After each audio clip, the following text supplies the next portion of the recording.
Hi, it's Tim Hagen from Progress Coaching, and welcome to another episode of Coaching Conversations. And I wanted to make you aware of something very cool that we're doing on a subscription basis, and we'll put a link in each one of our episodes. But every Wednesday, we're going to be doing what we call an audio podcast workshop. That workshop will be roughly about 14 to maybe 20 minutes per episode, with each month having a theme from a coaching model, using feedback strategically, to coaching self-awareness, and so on. So if you could look in the body or in the content description of each episode, and you will see a link where you can join this subscription. These are literally 4 workshops every month, teaching specific strategies to address a particular area of workplace coaching, as it relates, again, to things like awareness, motivation, teamwork, and what have you. Here's the cool thing. It's only $10 per month, and each month you will get a handout that we will follow along with. So we also give you a tool for you to take notes as we go through each episode. We hope you'll check it out. Recently, I started watching a show called QB1, and it's about high school quarterbacks who are superstars. And they do a documentary, and they chronicle their senior years. It's really, really interesting. And in the meantime, I'm also listening on Audible to a great book called Insight by Tasha Eurich that talks about self-awareness. And I had this epiphany, and it really goes to an element or a section of the book I'm writing right now, which is coachability, the missing piece in the corporate workplace. Coachability is a person's ability to receive feedback and coaching thoughtfully and professionally, even when in disagreement. Coachability is a person's willingness to seek feedback, to seek coaching, to seek personal improvement. And there are varying degrees of our levels of coachability. So going back to the show, let me give you some context to why I shared that. I'm watching the show, and there was this quarterback and a really talented young man, and he would come off the field, and every time the defense would play bad, he would badmouth them. And I mean really badmouth them. And then he would go back in the game, and he would tell his teammates, forget the coach, we're going to run our own plays.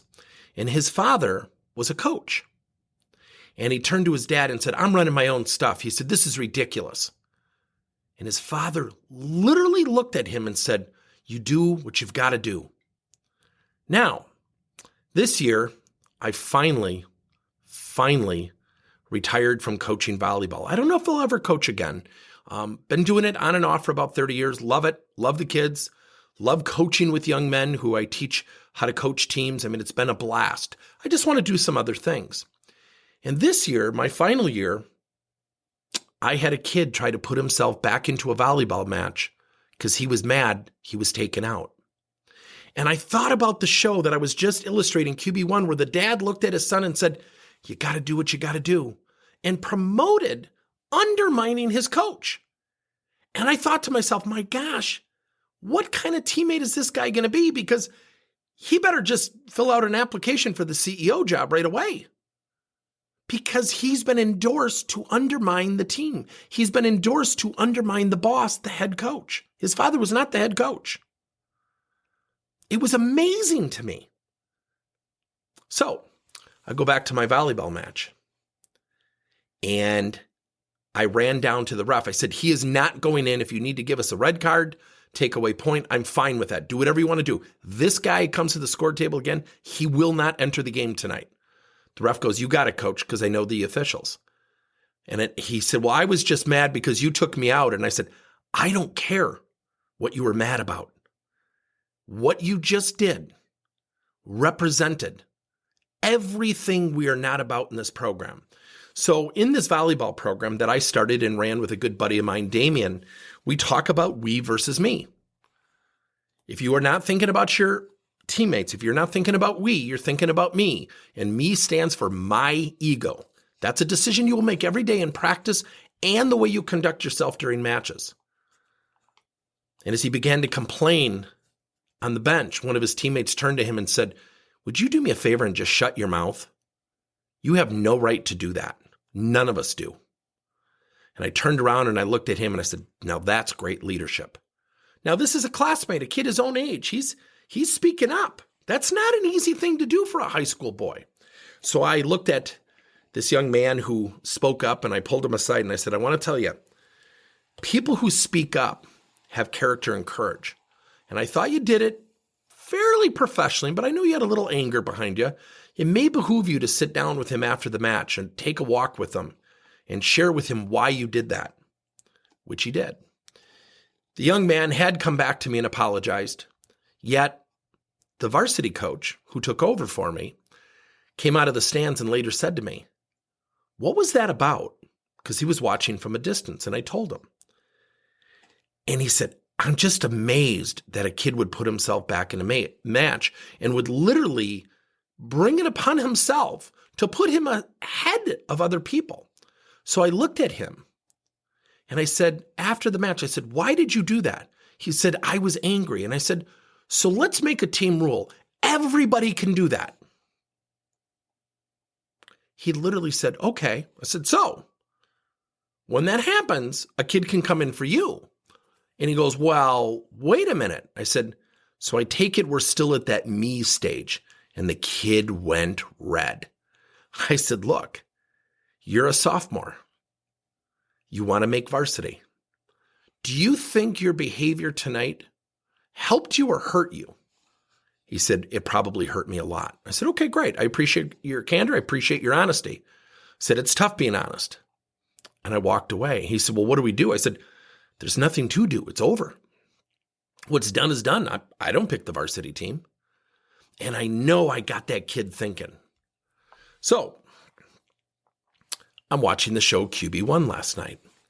And I'm watching these kids. And another kid on the show who is really talented, maybe the most talented, arrogant, cocky.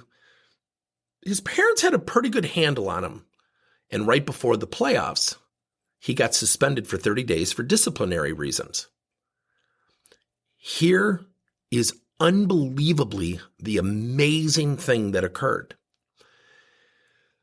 They ended up saying he was injured, and later came out that it was a disciplinary reason. They interviewed the parents, and I think the parents are in a very awkward spot. And they said, between us, our son, and the school administrators, think about this.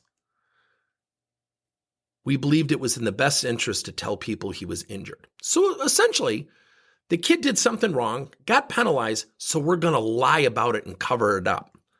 17 years old. What kind of teammate is he going to be? This is the kid who's yelling on the sidelines that the defense stinks. This is the kid who's saying, look at me, there's nobody else in the room. And I've always said this since I started coaching high school athletics. I've always said this. The way you conduct yourself, you are always one ACL injury away from finding out who really, really cares. So, back to the kid, the other quarterback, who literally was changing the plays, telling his father he was going to do so, tore his ACL his senior year. And they went on to win the state championship. Now, the kid conducted himself really well as a supportive teammate. And a sophomore came in and led them to the state championship. Now, I hope somewhere in the back of that kid's mind, he's thinking, you know what? This team can succeed without me. It's not all about me. So I've shared some unique things, right? I've shared that I'm reading this book, Insight, where Tasha Yerk does some amazing research teaching that 95% of people typically say they're aware or highly self-aware. Through her research, she found out really only 10 to 15% of people are truly aware or self-aware. Think about that. That means 80 to 85% of people are fooling themselves. So let's go to the workplace. Do you ever have anybody in your workplace or somebody in a past job undermine you? Talk about you behind your back? Ever have anybody come to you and say, boy, our boss has no clue what he or she is doing, even though they've never done the job? Ever have anybody who's got a negative attitude and anytime there's a new procedure, policy, or change, they roll their eyes and complain? leadership, teamwork are learned behaviors. Let me repeat that. Teamwork and leadership are learned behaviors. So what's been amazing to me is that when a parent comes and they complain and they talk about their son or their daughter and what they want to do with their high school athletic careers, and I'm using sports and it can be really anything, I kind of laugh. And I've had parents say, "What are you laughing at?" And I said, "It's a career? He's 16. It's a career already? He's playing high school volleyball. This will be over very quickly."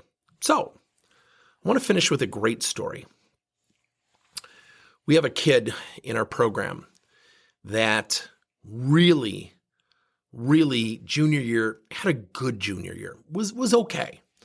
So I started working with him, even though I was no longer coaching him. I never actually coached this kid directly. And he got bigger and he got stronger and he started lifting.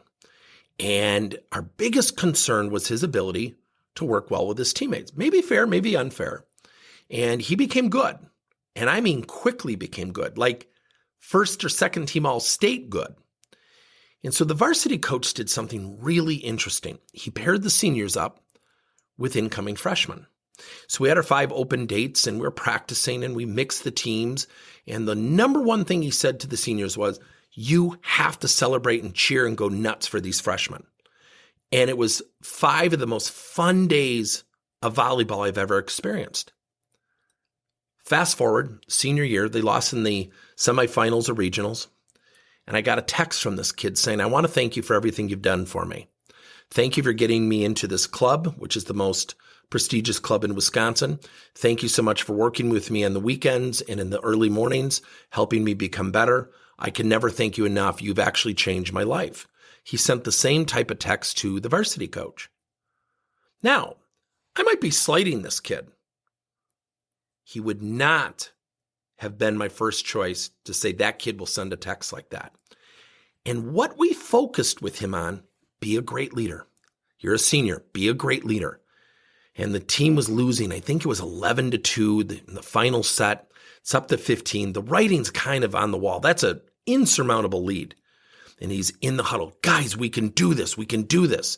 And I sent a note to his dad saying, "I'm so proud of him and what he's done as a leader." And so last night, before I did this podcast, I got a text. I made the ones team. He made the top team in the top club in Wisconsin, which is a top 10 club in the country, Milwaukee Volleyball Club, where I used to coach. And he said, "I can't thank you enough again. I'm so excited. I'm going to be playing." And he lists the 2 coaches. And he just said, I can't believe this is happening. And I said, "You've earned it." I said, "But remember, there's always talented players. There's always kids who can hit a ball. There's always kids who can throw a quarterback. But rarely will you find a kid who thinks beyond himself for the betterment of the team. So let's go to the workplace." How often do we see in the workplace somebody get promoted only to have 2 or 3 people say, "I can't believe he got promoted. I mean, I've been here longer." And they discredit the promotion before the person's even started the job. One of the number one questions we get, especially with new managers, is how do they coach their peers that they just left? And I always share this. I said, if they're going for 100% of buy-in, they're fooling themselves. If 50% feel challenged and 50% like them, they're doing pretty well. Teamwork and leadership are learned behaviors. Thank you for listening to another episode of Coaching Conversations by Tim Hagen and Progress Coaching. Now, our company is always coming out with new and innovative solutions to help leaders coach their employees. And recently, we just created a new service called Coach to You, where leaders can pick and choose topics and assign 7 to 21-day programs for employees to learn and, more importantly, apply actions and then reflect and share what they're going to do going forward as a result of the learning. It's called Coach to You. We're literally bringing coaching to your employees. If you're intrigued, we'll have a link in each one of our episodes where you can get more information. And again, thank you so much for listening to another episode.